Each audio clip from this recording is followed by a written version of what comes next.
What's happening? This is Jun Tzu.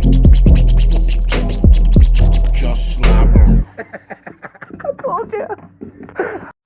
What's happening? This is Jun Tzu. Just Slabberin. This is episode 31. I'm joined by my fucking brother, long time G. This is Logic. He's a UK rap hip hop pioneer. Greatest UK rap album in history in my eyes. Spectator. Blessings.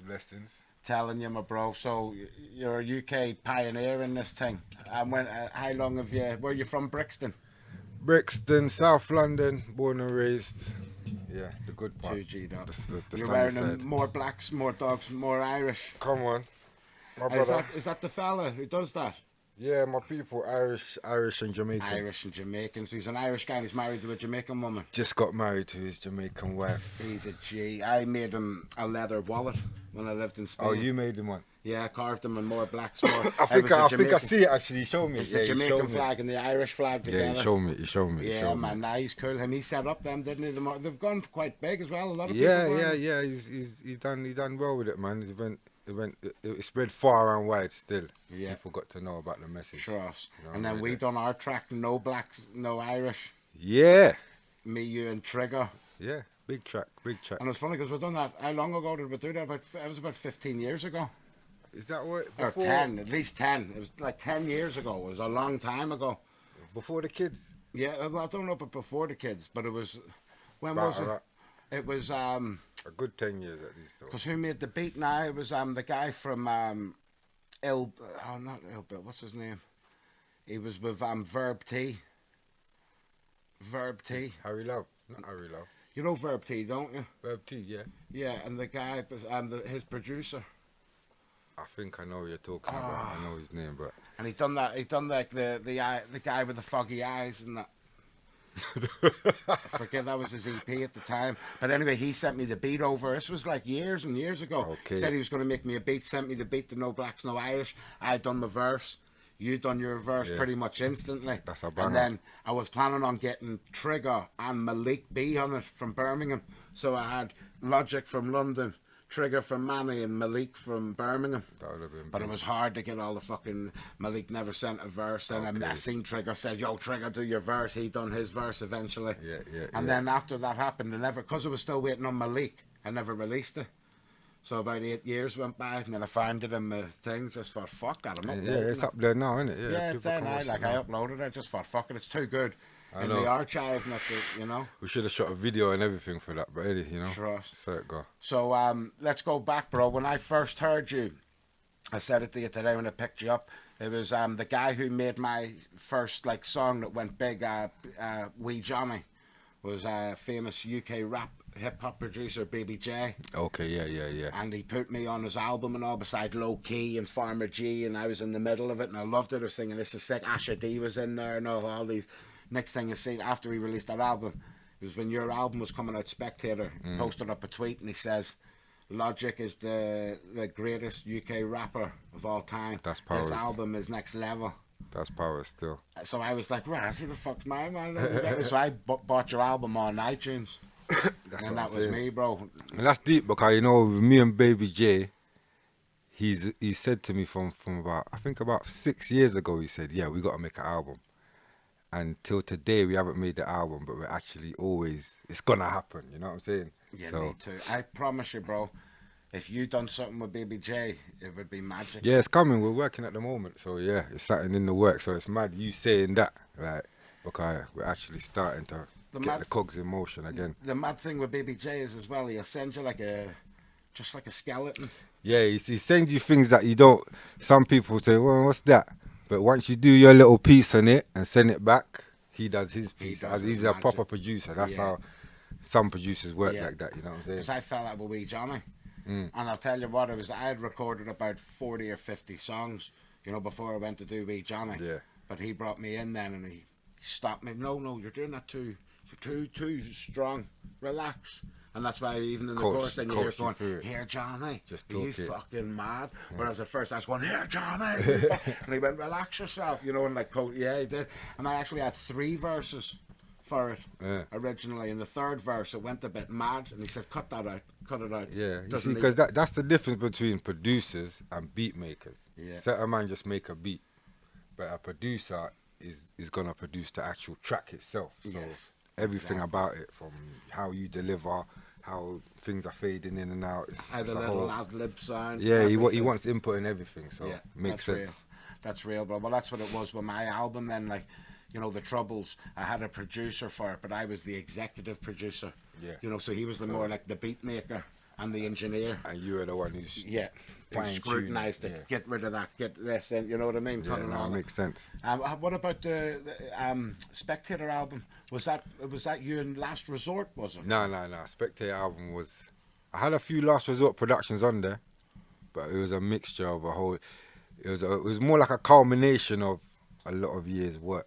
Spectator. It was like building up from about 10 years. I just pieced together chosen tracks that I've been putting aside Love for that. it, you know. See, that makes sense because when I listened to it, like I said, I was working on the Troubles. Did it come out in 2011, Spectator? I think so, you know, if my memory serves If me it correct.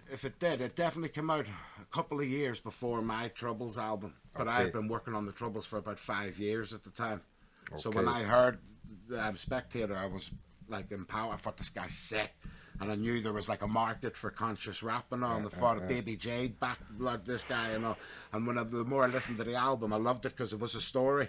Yeah, Like you yeah. said, and it was real, like powerful, and every song was different. Every song kind of, you know what it is? It's kind of inspired as well by Dead Prez, Let's Get Free. Obviously, it Whereby was. every track I have something to say in each track. There's a reason behind each track that I put on there.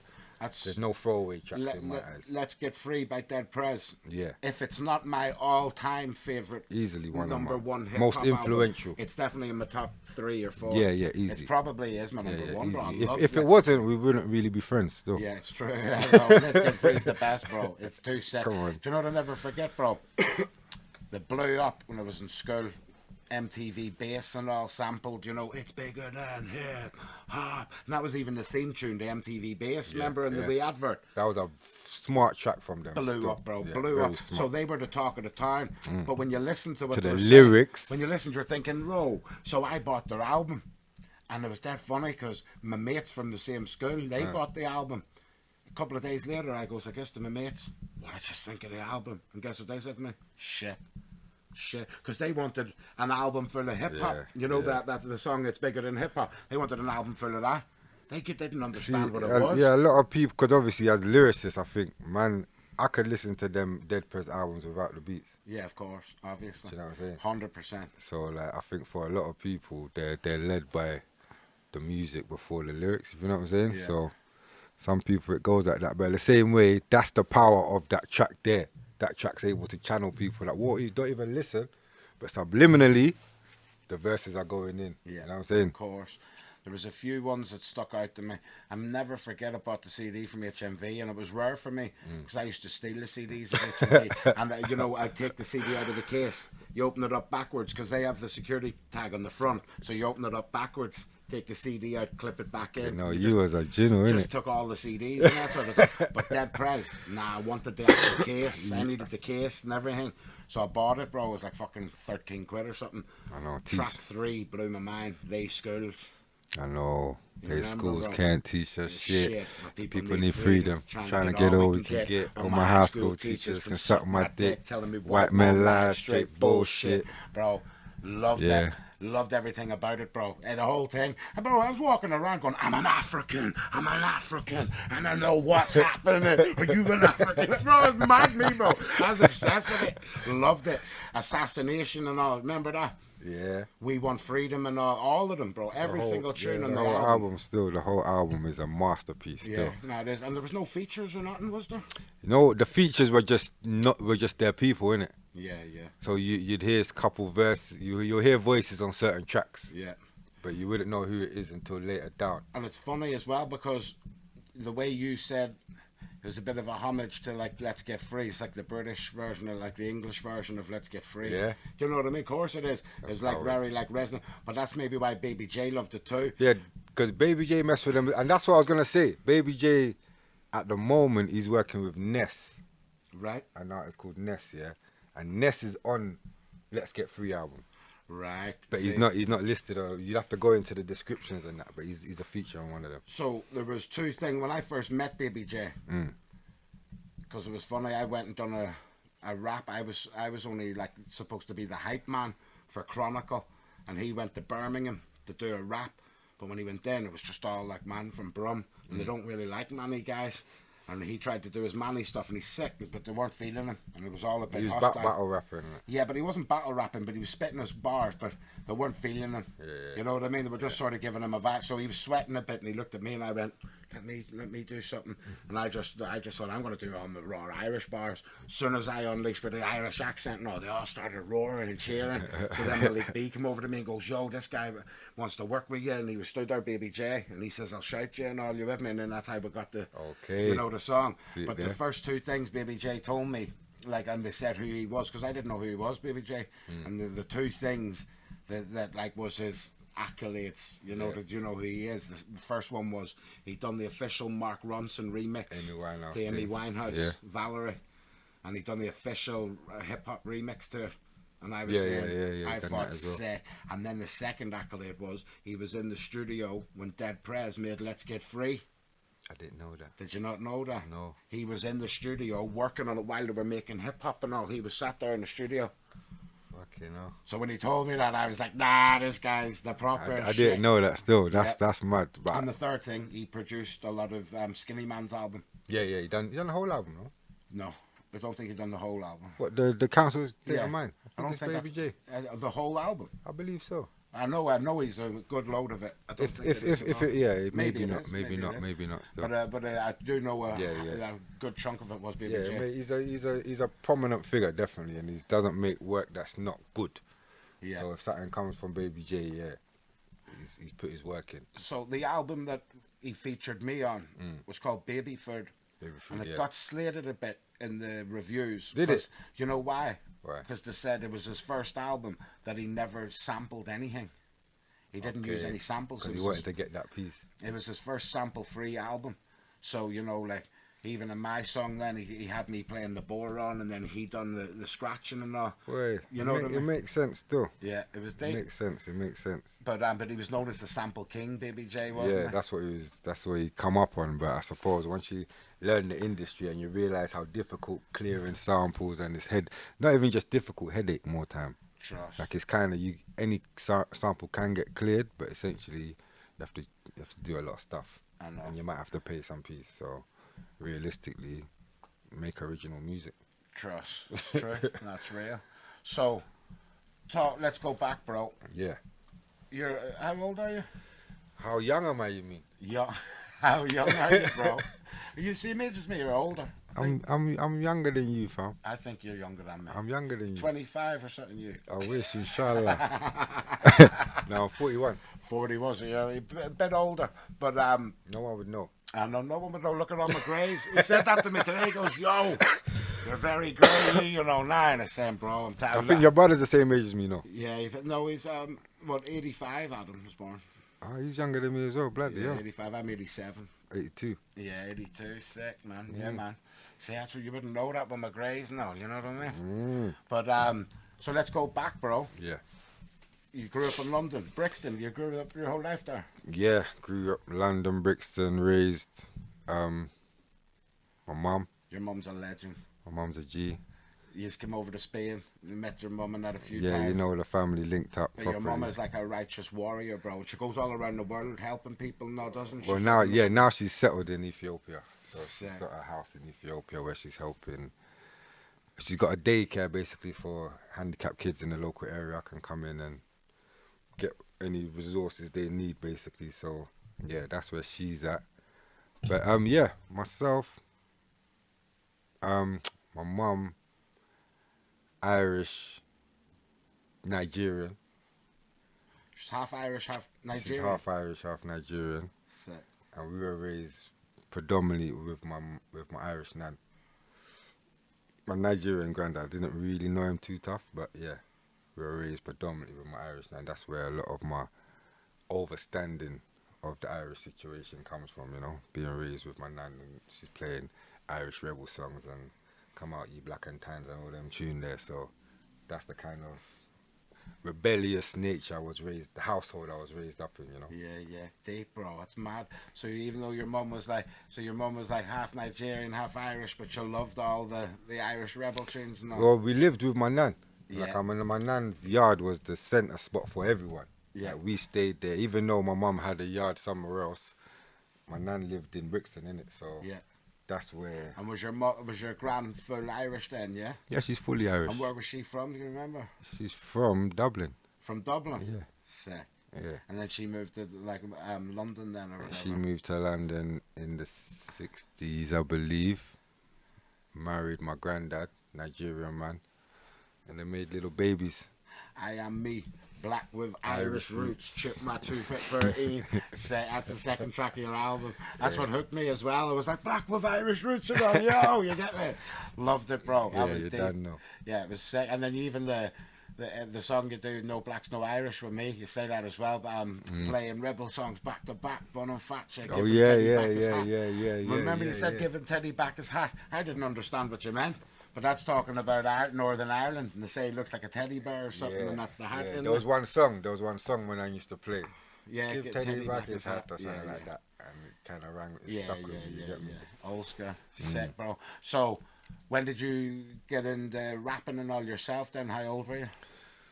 Boy, I think I was young when I first liked hip hop, innit? I was listening, my first albums were like Wu-Tang, and I think the first albums I bought was 36 Chambers and Infamous. Same as me. You know what I'm saying? On cassette tape, I bought it. I Bro. bought them on CDs. I had a cassette tape. I was a bit more developed than Yeah, you. yeah, Jay. I had a cassette tape, me, bro, with Wu-Tang on it. Yeah. I loved it. I had cassettes as well, but the Yeah. first CDs I Yeah, bought yeah, it was Wu-Tang. Yeah, and I don't think about 18 or something. I wasn't like young, 17, 18. Whoa, so you were old? When I first bought hip hop. Yeah. Yeah.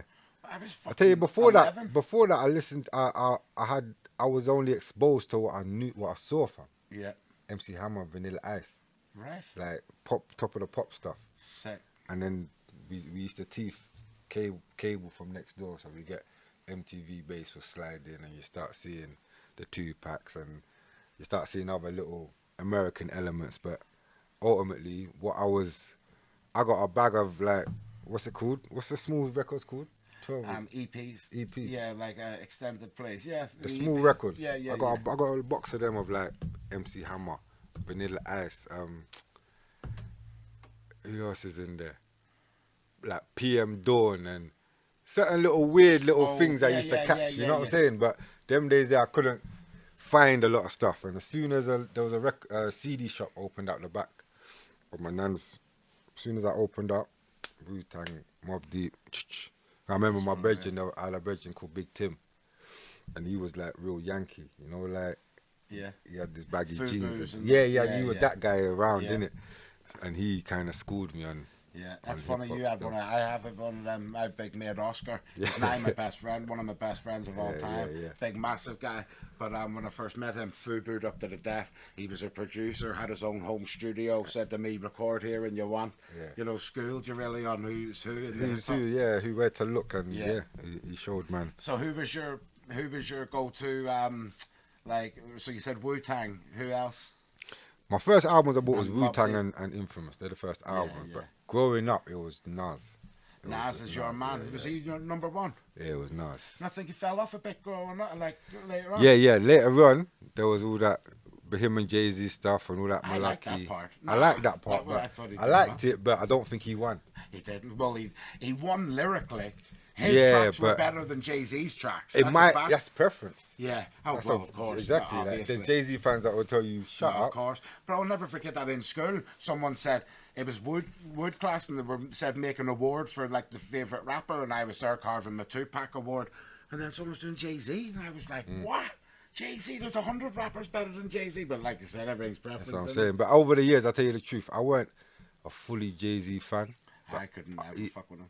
Not even now. Never. Not now. Do you like Jay-Z? No, not. You see what it is with Jay-Z, yeah? I respect, like, the graft, if you know what I'm saying. And you know what? All that Mason, that stuff there, I don't even fully fathom that no more, you know? I used to say a bag of stuff in my lyrics and that, you know, but this is exclusive. Really, Yeah. when it comes to Jay-Z, I don't. Alright, let me give you an instance. There's one lyric he says, yeah. Mason Margiela. You know what lyric I'm talking about? Maybe, yeah. He says Mason Margiela or something Yeah. like that, yeah. And he was scrutinized, like, oh, he said Mason, Yeah. he said Mason. Yeah. But these times, years later, someone's told me, because I don't follow trends and fashions and Yeah. that, innit?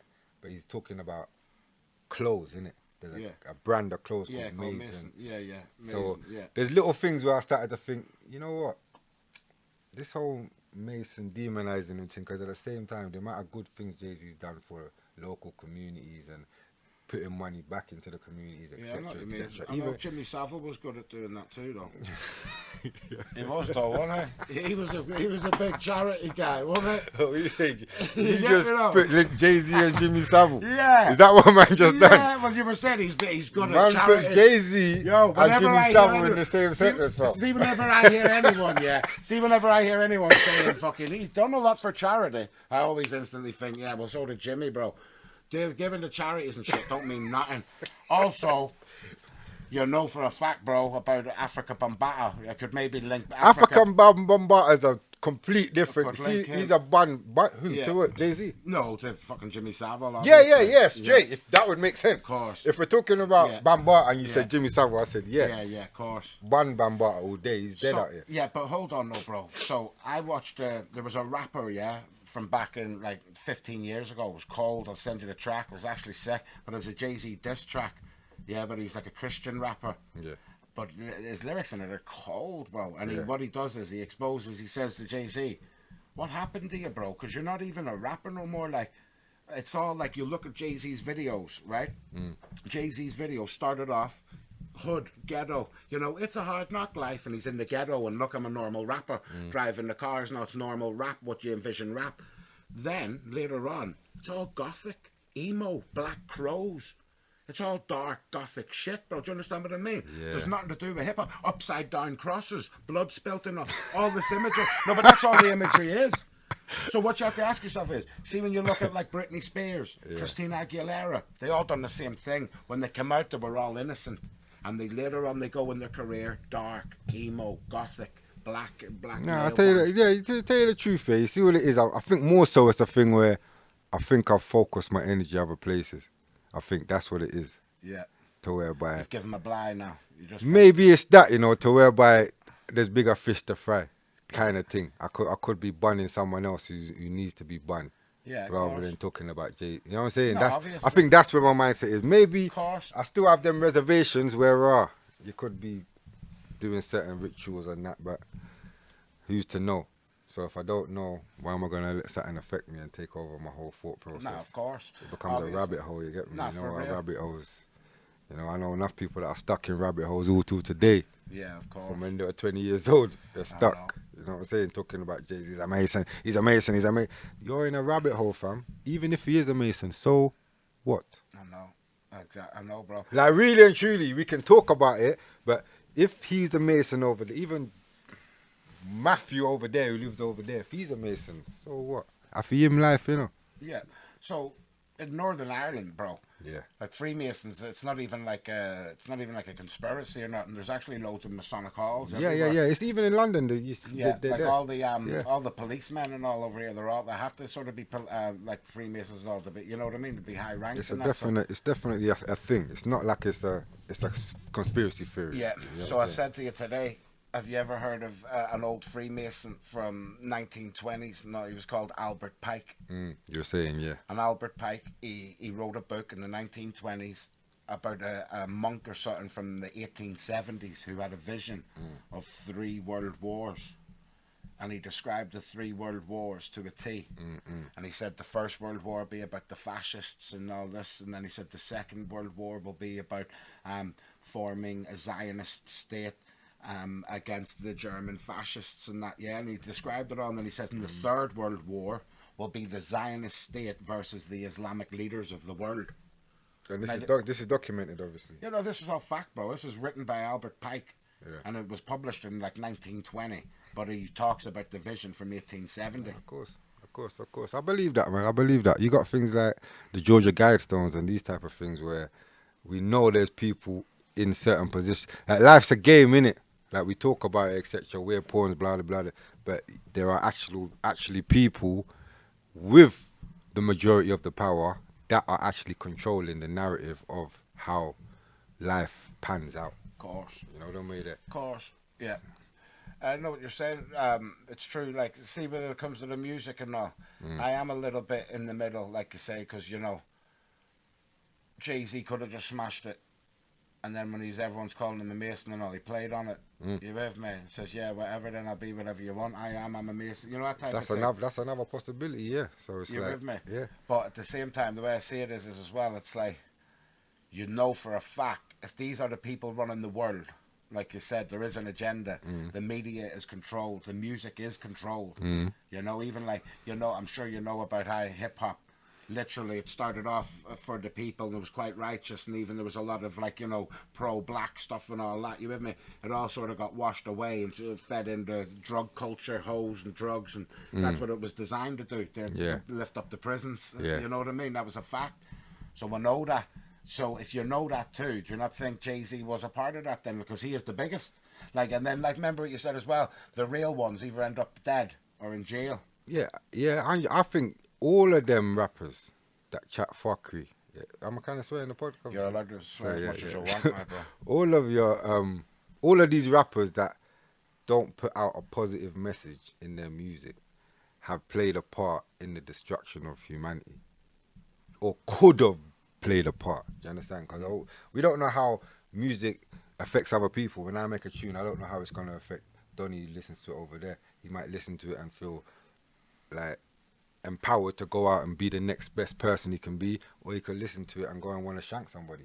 So if your music actually empowers somebody to do something bad, then you're part of the problem.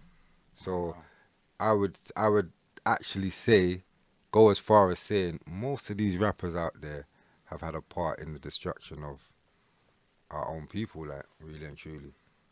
I believe that. Yeah. And even people like Dead Prez, like, they will tell you, before you can awakening or whatever you want to call it, before they started making just conscious music, there was, back in the day, they might have made a couple of foolish tracks growing up, because you're finding your feet. But once you realize, once you put out one track and you get that one message back of, that tune there done this for me, you know how powerful your music is. So you need to know, take responsibility. You see, I'll tell you my number one rapper of all time is Tupac. The reason why I love Tupac as well is because of how contradictory he was. Yeah. But he was, like, honestly contradictory. And that's what I love. Like, humans are contradictory. I might be fuming one day, want to just kill the world and write a track that expresses that. You know what I mean? And gets all that anger out. The next day I might be loved up, or the next day I might think, I love my mum. I'm going to write a song about how much I love my mum. That's what Tupac done. He's done all of that. Write a song about how much he loves women. And do you know what I mean? Or he can get angry and write a song and I'll never call her a bitch again. And just anything that came to his mind, he expressed it all. And he's even, remember, I'll never call you a bitch again. The next day he wrote another song, fuck you bitch. And you know what I'm saying? But the wickedest thing, I appreciate that as well. Exactly. Because I love it the most. Yeah, like, even down to pure honesty. See, like, some of your tracks. Yeah. They give me that, and I want that some days, yeah. But at the same token, it's a matter of frequencies, innit? Yeah, it's true. Like, what frequency, what you give out as a frequency, is totally your responsibility, yeah. So, I would objectively say this, yeah. There's as a painter, for instance, you paint bare canvases, and you have your little artist studio, and you bag of paintings you might sell one of them, and that's the one to sell. All these other paintings, you needed to make them, They were expressions of your thing. I've got certain tunes about my baby mother. I'll never release them. You're overs. But I needed to write them. Of course. I needed to vent them. I needed to...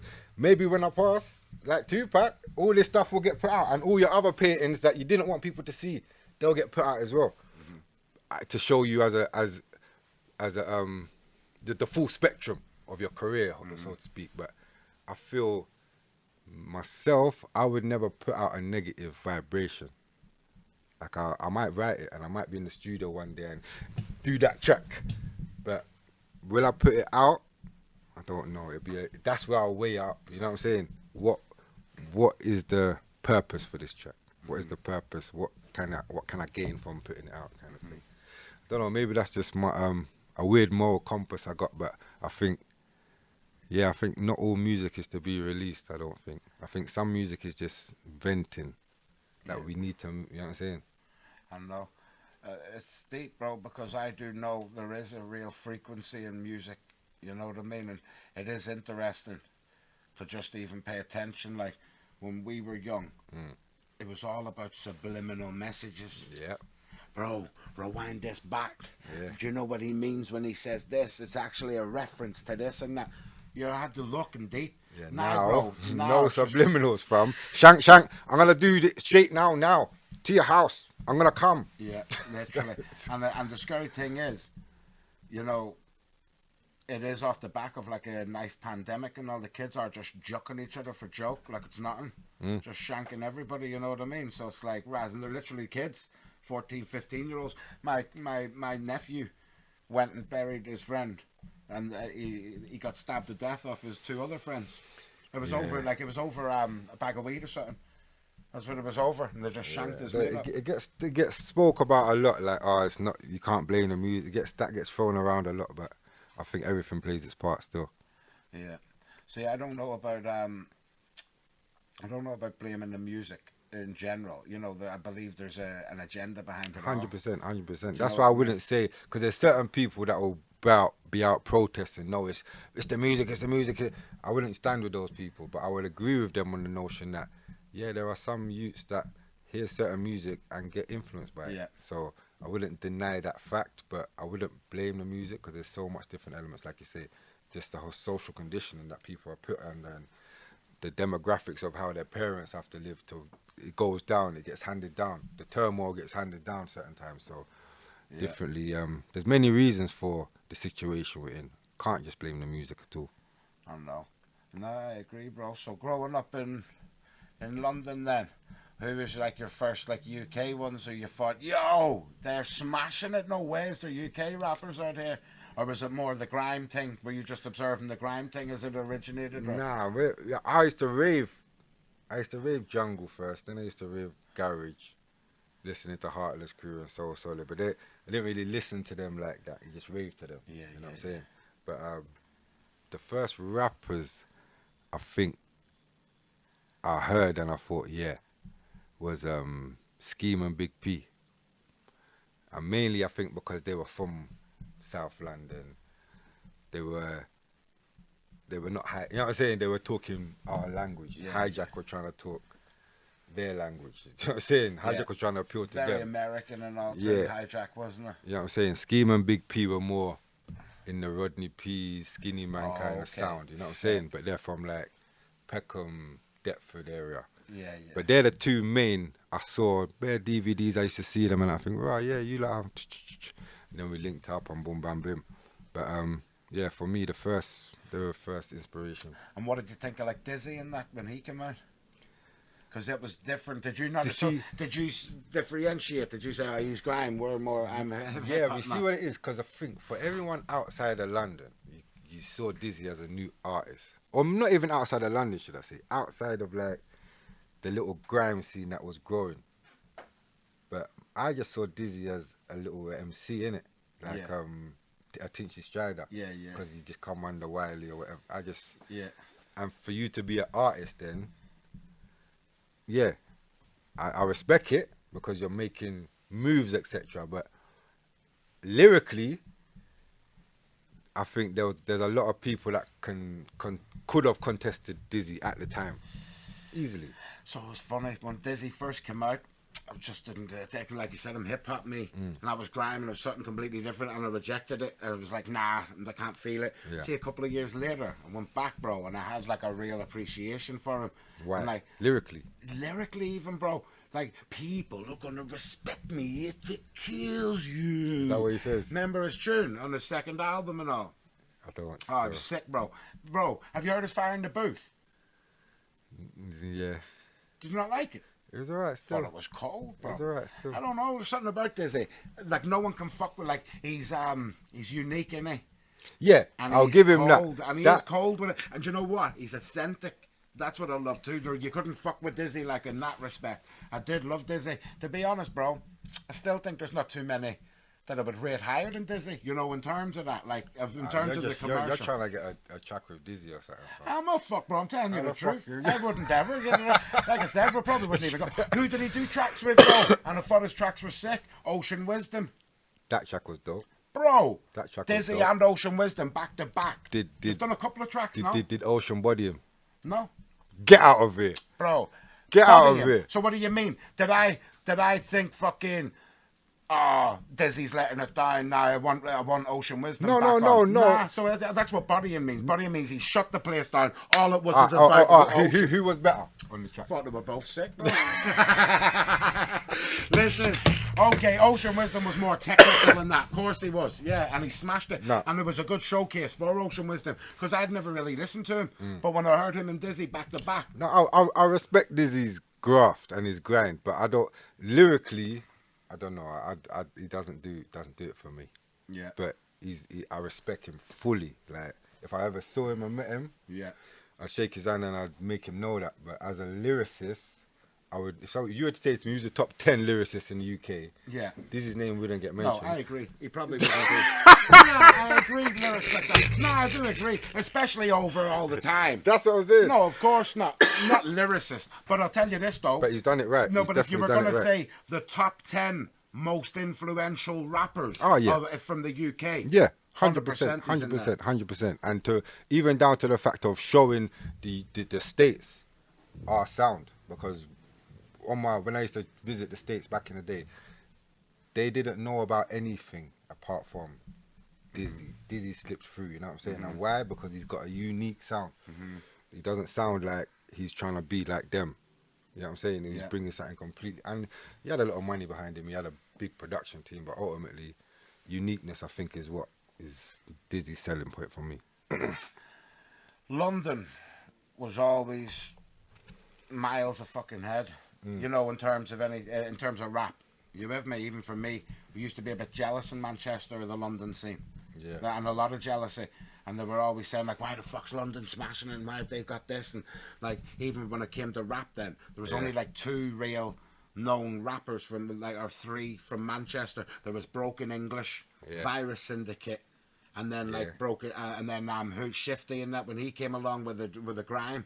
Do you know what Broken I'm saying? English was the only ones that really I resonated with. Broken English are my boys, bro, as well. Love them both. Well, 3 of them. So it's DRS. DRS produced loads of tracks for me, and he's went on to Oh smash yeah, it. he's smashing it now. Yeah. DRS, he was Broken Yeah. English, and then Strategy. Have you heard Strategy?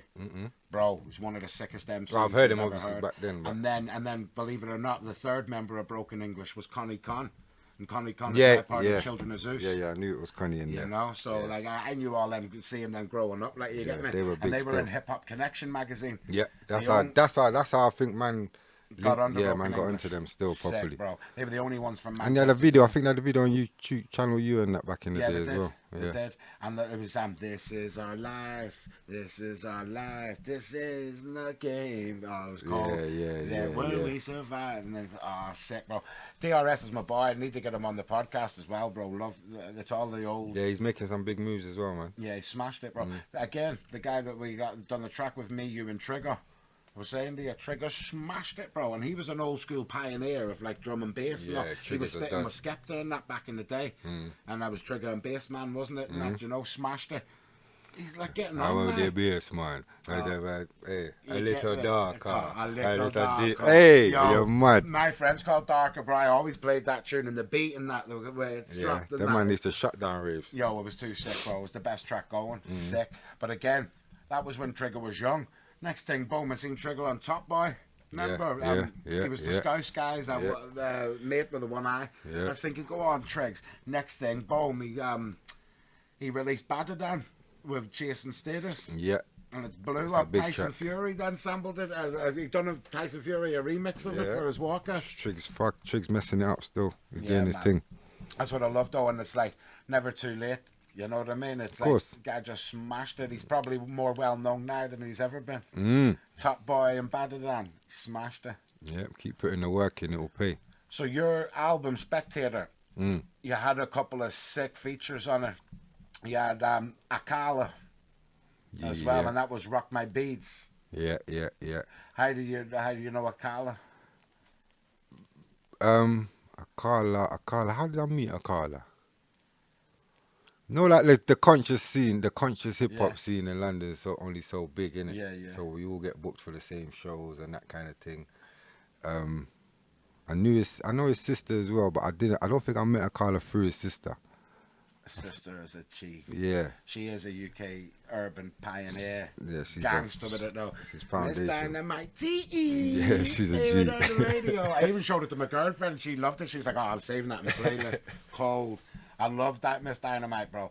In fact, to be honest, I loved Miss Dynamite so much that I didn't even give a Carla a chance. I was like, nah, I didn't even listen. I remember he released the album with the British flag, but it was Yeah. the Jamaican colours. The Illustrate, yeah. Estate. Couldn't even listen to it, me. I was like, oh, he's trying to ride off his big sister's coattails. That's what I thought, you know what I mean? I didn't give him a chance. The only time I listened to him was he done the thing where the video, I think it was on Global Faction, and he said about, I'm half Scottish, half Oh yeah, Jamaican yeah. or That something. that track's big as well. I love that track. Yeah, That's when that I track's actually big. took him serious. And I thought, wow, this guy's sick. Yeah, that's one of my favorite tracks of his as well. And then he done his Fire in the Booths, and they And were, the Fire in the Booth's legendary. legendary, yeah.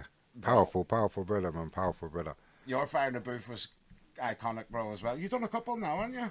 2 of them I got up there still. You're a G. Yeah, 2 of them I got rolling still. So Who's your favourite Fire in the Booths? You can't say your own now. I can't say yours either. Yeah. You can't say mine. Who would be my favorite? I'll tell you the truth, probably Wretch, you know. Wretch. Yeah. Now, he always gets mentioned as one of the best. Everyone always says Wretch is the I'll tell you best. the truth, yeah. I think Wretch is, because that's why my second Fire in the Booth, I took the same beat in it. I took the same beat that Wretch done, and tried to. Like, pay homage to that one as well. Yeah, a bit of homage, bit of like competition. However, it's hip hop, innit, you know. Yeah, of course, So, obviously. Whose is better? Yeah. Kind of thing. I'm going to listen to them both again then. So you've done that in the second one, yeah? On the second one, I used the same beat. And you'd say Wretch, yeah, bro.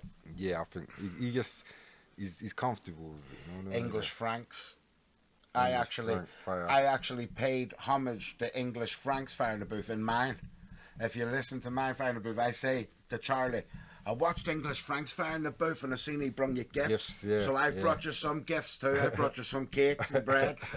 Frank brought him a Rolex and a cigar and a big bottle of champers now, didn't he? I bet he took it back after. Yeah, and I like that. I'm not giving you it all back. Nah, Only Frank's a joking. G, bro. Nah, I love Frank's Frank. a G. And then, so, there was like the People's Army then. That was like you, Frank, Mike Righteous, Low Key. Wasn't it? The People's Army was basically, it was all of us, innit, basically collectively came together. Me and Loki kind of came up with a concept, and just we all flew the flag. And at that time, yeah, we had a strong team. Yeah, it was powerful. Yeah, we had a I strong loved it. team still. I remember thinking, out of everyone in the UK, I fuck with the People's Army because it was all real and you were all unique. It was a Yeah. bit like a Wu-Tang. It was different styles, yeah. No All one sounded like different the styles. same. Yeah, no one sounded the same. You Yeah. were all individuals and it was sick. You know what I mean? It was a powerful time still, but you know when the business and certain things aren't put in place in the correct way, you know, Fall through, it don't it, fall bro? through. You know, that's like anything. You live and you learn. I know, but it's interesting because like, you see how far like UK rap's progressed now as well. Like that's what I was talking about to you today. I was saying like, who would you say is like your favorite of the big rappers now at the minute Yeah. in the UK? And favorite wise, yeah, like I said, I think Gets for me stands out Get as one of like, I think he just deserves where he's got in it. You know what I mean?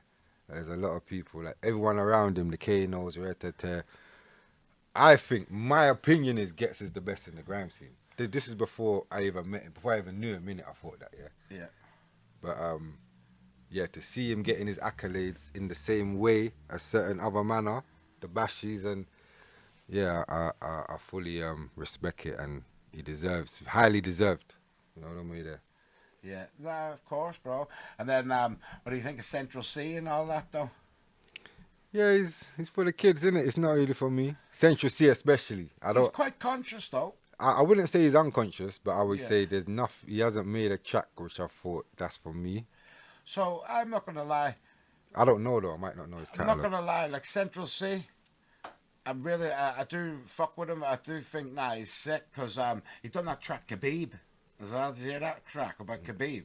About the boxer. No, about the MMA fighter, yeah, who MMA beat, fighter, yeah. who strangled that McGregor. Yeah. But he sampled him at the start of it, and then he goes in. Okay. You with me? But I don't know. There's something about Central C that he strikes me as. He says people think I've just blew up. I haven't blew up. I've been rapping for fucking I've heard years. he's grafted. I've heard he's put his work in. Yeah, and that would I've annoy heard me too. You know, if I blew up tomorrow and then everyone's like, he just came out of nowhere. He's shit. What about us? And you're thinking, no, I haven't. I've been Well, it's not. It grafted." is. You can't even fault that because it's how you market yourself. Like a lot of people, try a thing, innit? A lot of artists try a thing, Yeah. and then they'll get with a manager who recreates them and tries another thing. So you come out as a new artist. So if you was Central B before and you didn't bust, and Central C buses, you're a new artist, bro. And hold it. Yeah. Central B doesn't exist no Yeah, more. yeah, You know what I'm saying? yeah. It's sick, bro. So what about Low Key as well? I seen him on Piers Morgan. What did you think of that? Did you like Piers Morgan? Do I like Piers Morgan? Yeah. No. No. Piers. Yeah. Well, I'll tell you the truth. You know what it is with Piers? I like outspoken people, and I like people that say what's on their mind. I think he chats a whole heap of shit sometimes. Yeah. But But he chats it well. He does though, don't he? He chats it that's well. like Russell Brand. Are you telling? Nah, Russell Brand actually irritates me. I can't fucking listen to him too much. Nah, he's always irritated me. It's the gayness, bro. Like, you know, he's all very up close and camp with it. Yeah. So it used to annoy me. Over sexualizes everything. It's like, Okay, yeah, can't be yeah. fucking with that. Piers Morgan, bro. I don't agree with fucking half the shit he says. Sure, he's a royalist and everything. He loves the Yeah, royals and everything. that's what it is. That doesn't matter to me. I don't need you to agree with No, me. he's outspoken, and that's what I've always said. I respect the outspokenness of him. But Yeah. And I think the show's brilliant. And you have to give him you know that new Uncensored show? nah, I don't watch it. You don't watch? Did you not watch it when Low Key come on? I saw the clip. Obviously, it got posted everywhere. Bro, but I didn't. listen to me. I don't watch I'm telling the show. you this now, yeah? He's had on some sick guests. Yeah. I mean, proper guests. You with me, bro? Like, everyone was saying, oh, he's pro-Israel. And maybe his stance was a bit, like, scared of, like, I think he is. This. But you say that, but, bro, he didn't have to get on Low Key. And this, the Palestinian comedian. And then there's like 100 pro-Palestine. Yeah, but there's agendas behind it. So Ultimately, what? if he's able to bring these people on and make them look like a fool, then it serves his Bad on them, then. yeah, dumb on them, obviously. No, but because he's that's- not editing it. It's not like he's like editing it. It's just a combo. But is he providing a platform for them to vent, or is he battling their conversation? Is he like the opposing? Yeah, but he does that naturally. That's who he is. Yeah, Like, you know, yeah. okay, you're right. Some people he's a little bit more respectful with. Like, even like when Ben Shapiro. But it is what it is then. Do you know what I mean? Like, and to be honest, No, see the ones it's where his platform, innit? Obviously, and obviously it's his agenda to his own platform. But you see the ones where he's more friendly with him. They don't get as many views either. The ones course. where he's like fighting about. You know he what I knows mean? that. He knows that. You know, it's all entertainment, and that's why he got Loki on there. You Yeah. know? Come on, we know. Like, if I can draw I'm for... not gonna lie to you, bro. I thought it was weird, low key, the way he talked a bit. He was talking a little bit too, like, I don't know. You And think Piers just it was AI or something. it just seemed weird to me, bro. It's like, I don't know. I would just drop it a bit more. Like, I don't know. He was spitting a lot of knowledge. He come across very intelligent, but Yeah, no doubt. Look, he knows like most things that need to be known about Palestine and the situation and the struggle. But yeah, all the best to him, you know. Yeah, nah, I mean, it's heavy, bro. It's heavy. I mean, like I said, I don't really know much of it, but I always remembered your track, and you know, when you were talking about it, and you know, what I noticed was it's weird to me the way people are all like pro this or pro that, when it's like if there's war involved and death and killing, you can't really like, you know, you can't really fuck with it, can you? Because Yeah, the only time you should ever really do that is in full defense of your life and your kids' lives. yeah, really and truly. Do you know what I mean?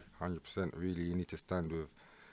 If you're a human, you're supposed to stand with humanity, innit? Or if you're not, it's about you're against yourself. If you know what I'm saying? Yeah. You just have to put yourself in situations and kind of judge it like that. You know, we kind of judge things from a distance. It's easier, but if we actually put ourselves in those situations, like For instance, Palestine. If you go to Palestine and visit the people and understand their struggle, then you have a whole new kind of perspective on the situation. And that's more so for people that are undecided. If you're undecided in any which form or shape or form, if you actually visit the country, say maybe if you were to visit Congo, you'd realize it's a real situation that's going on. It's not debatable. You know what I mean? It's bullying. Mm-hmm. Like I put it to a lot of people who have been asking me this question. It's like there's a lot of other countries at the moment, because obviously Palestine is what's the big focus point at the moment. But there's a lot of other countries calling for ceasefire and all of this kind of stuff. But that's pointless. It's actually, it's like it's as if someone, say if there was an MMA fighter there punching you up, and I'm asking him to stop. That's basically what's going on in the world right now. Other countries are saying, please stop, please stop, please stop. Really, I'm jumping in and I'm helping you. Yeah. So what needs to happen now is you need to see who's getting bullied in the situation. Like it's a playground situation. If you saw a kid getting bullied, you're supposed to go over there and stop. But this is where, but in that analogy, Yeah. the guy who's getting bullied, then 5 guys come over to defend them. And then all the bully's friends, they all join in. Next thing, it's a Royal Rumble. Well, let's rumble. You get no, but it's a Royal Rumble. But let's rumble. Yeah, but the scary thing is, then it all becomes convoluted. No one knows who's. No, but that's what is. You know what happens in a Royal Rumble? No. You're punching your own friends. Everybody's getting punched. You don't know. Punches are just getting licked. It's a graft. Of course. Hopefully that don't happen. No, but I mean, that's where ultimately, it's either that or you watch someone getting bullied. Yeah. No, I know what you're saying. It's either one of the two. I get involved and see what goes from there, or I just watch these people get bullied until they stamps him out until they die. Yeah. And if you could do that as a human being, then that just shows your moral compass. You know, essentially, I couldn't watch anybody even if there's beef on the roads. You see, when you see something happen on the roads, you think. You see someone getting beat up by someone, you think, oh, what's going on? You know what I'm saying? You go and at least see what's going on. You might find out he's in the wrong, but essentially, you're not going to just stand by and watch anyone get bullied by someone when you know it's an unfair fight. That's what it is. It's deep, bro. My friend, one of my best friends, hold him highly, like his wisdom on just life in general, but he said to me, he believed Gandhi had the right idea. He was clued up. And I struggled with Gandhi in some things. You with me? Where's he from? Gandhi from India. No. Where's your friend from? Sorry. Oh, from Manchester. No, but English. Yeah, but he's like African descent, like you know. But he said Gandhi though. He said Gandhi had the right idea because see peaceful protests, like you can't like there's a righteousness there. Like if they do anything to them. You know what I mean? It's like it's creepy, bro. It's a mad concept. Well, I wouldn't even free India. You know? Gandhi. Yeah. Boy, you go to India, the majority of Indians don't like Gandhi. Yeah, I know that too. Yeah, because he said he was British. Yeah, he because accepted the Britishness. He sold out. He wasn't even the only person fighting for that situation. I can't remember names off my head, but there's a bag of other people that didn't accept the British. And they stayed in jail. Yeah. He accepted it. He came out of jail to build but there's a saying, allegiance. It's like pick your fights, innit? And he touched up bare little girls as well, but that's... What? I never heard of that. Gandhi. Come on, that's common knowledge. He was I never knew onto the paedophile thing. Was he, bro? Yeah, mad. Sick. That's real talk. But yeah, Gandhi... Well, I didn't know. I didn't know this until I went to India. When you go to India and the actual people... Because we get a demographic that the West want to show us, obviously. Yeah. But actually in the actual country itself, the majority of people don't like Gandhi. They got a next brother who they hold high. Wow, interesting. I'm going to find his name. I'll send it to you when I find his name. Yeah, but it'll be interesting to see how he stands on it was the concept of non-violent protest. The concept, 100%. I agree with the concept, but Gandhi. Yeah, I'd have to look into him more. You know what I mean? I just watched the film. Remember the old film? The film guy. Yeah. He was a sick actor, and I forget his name. Acted in Sexy Beast and that too. Remember him? No. Forget his name now. He acted as Gandhi. Sick. Actually sick. Yeah, I check that out still, but it's all propaganda, man. Trust me. The whole what the West hears about Gandhi, it's not the one still. Yeah, no, I can imagine. But listen, I live my life by whatever they tell you on the news. Believe the opposite. Exactly, like Mugabe and all them people there. Like ultimately, we hear he's the devil. If you go over there, it's different stories, you know. So Did my man act Mugabe? Remember the last King of Scotland, Forrest Whitaker? yeah, Was that Mugabe? that was Mugabe. Yeah, Yeah, in that film. Yeah, yeah, it's nuts, I bro. need to watch that film back. Actually, you just reminded me. That's a bad boy film. Yeah, the last King of Scotland. Yeah. And at the start, he spins the globe around and And puts the foot in. That's where he landed. where He he says, landed. "Right, I'm flying there." Yeah. And then it all kicks off. It's a Dope. sick film, The Last King of Scotland, isn't it, bro? Yeah, I'm gonna have to get on that still. Sick. So, what's next for you then, my bro? Myself working on the album next year probably. Building up the army. Got my own studio, London, working on What's this called? Kingship Studios. Kingship Studios. Sick. Yeah. And who'd you get recording in there? Then all the young ones, or is it like you're all? We open it to the army. People's army have got kind of rite of passage, but we take bookings from external. anyone. Anyone can book. So yeah, that's picking up. But yeah, man. Apart from that, you know, it's a daddy life. It's still working, you know, building, growing. Of course, bro. I love the track you done about your wee daughter, bro. Next level. Enough love, my I was brother. saying, bro, I was a bit jealous of it, seeing that, you know, you like healthy jealous, seeing you doing the video when she was a wee baby and that, you know, I was blessed, bro. Amelie loves it. Sure, my daughter, Amelie, she's 12.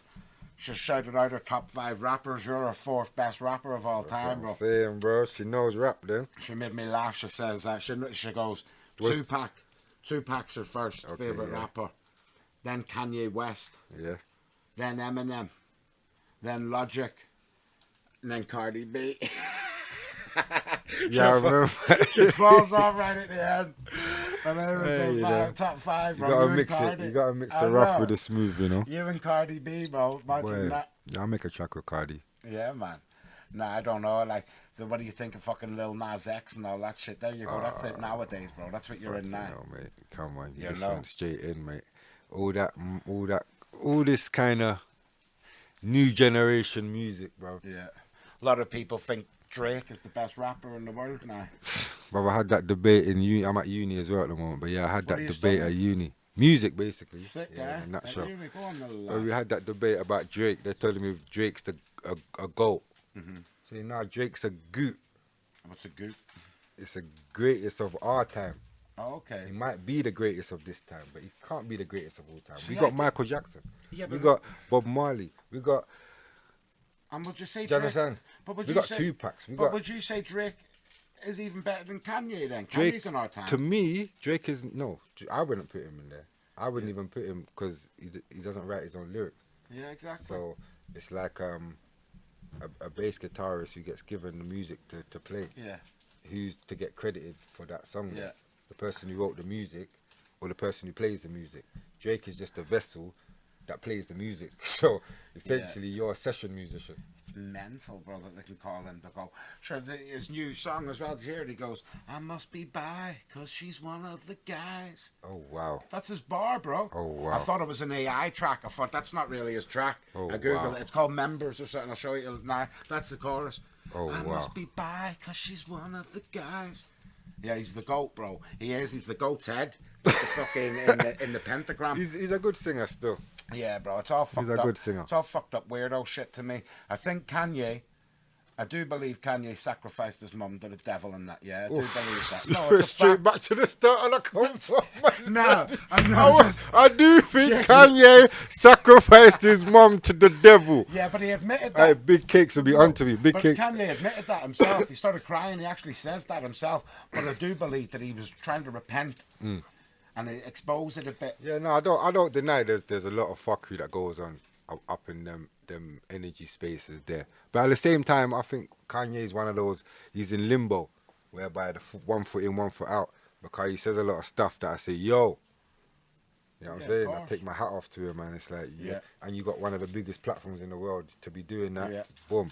So But they destroyed him, bro, as well. yeah, Threw him under the bus. it's a mental thing. You know, like the same thing they're trying to do with the kids and that these days with the ADHD and all this kind of stuff. Stop. Like from when you start putting tablets in your body, you can alter someone's brain.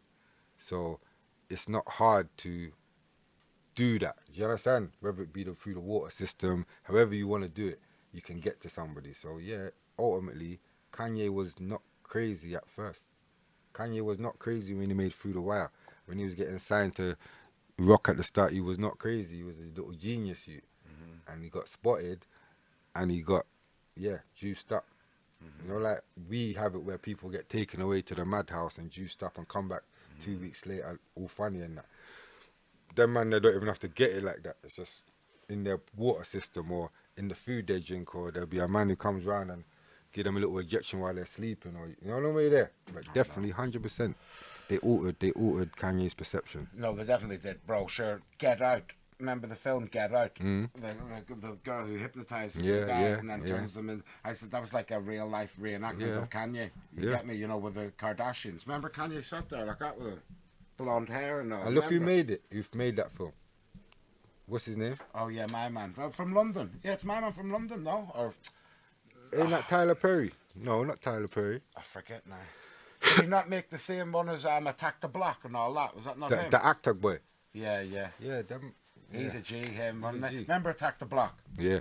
With the aliens, that was sick, bro. That was a good film. That's what I love about London, bro. They always have these magic, like, remember Kidulthood and that? You with me? I know they done loads after it, Adulthood and another hood and the next hood and all that. But Kidulthood, that was scary, bro. It was a real gritty, like. And they made some good films still. Yeah, London's heavy, bro. Sure, even back in the day, I referenced it in my new song, Scum. Scum was a big boy film. Serious, bro. Ray Winston in that from all them times. Scum was a mad boy. He had the snooker ball in the sock and that. Serious, bro. But they had some mad scenes in that though still. Obviously. I know, and you're talking about in the fucking, the greenhouse. Yeah. Fuck sick, bro. Deep as fuck, Yeah, my bro. mad. Serious. Listen, we could talk all day. We've got a show tonight. Yeah. The Deer's Head. We got you over. We're going to smash it up. We're going to mash it up. You're doing a tour at the minute. Yeah, I'm about still. I'm up and down UK a bit. And yeah, just trying to get my face back out there, you know. What was the tour for? You released a new project or anything? Or? Nah, I just wanted to hit the roads, man. Yeah. And I'll tell you the truth, as artists, you're like, if you're a signed artist, your label will try and get you out on the roads once a year. Yeah. That's factual. To recoup, etc., etc. Yeah. So as independent artists, we should really be making that same effort ourselves. Standard. And if we don't, we become distant from our fans. You know what I'm saying? Of course. So. Well, bro, I'll tell you this now. I've got you over to Belfast before. You shut the fucking gaff down, bro. You're sick at it when it comes to performing, bro. Brought you over to the Cali Cave. You shut the gaff down. Yeah, People didn't know who you was in the Cali Cave. They were all just smoking. Next thing, you just started rocking the gaff.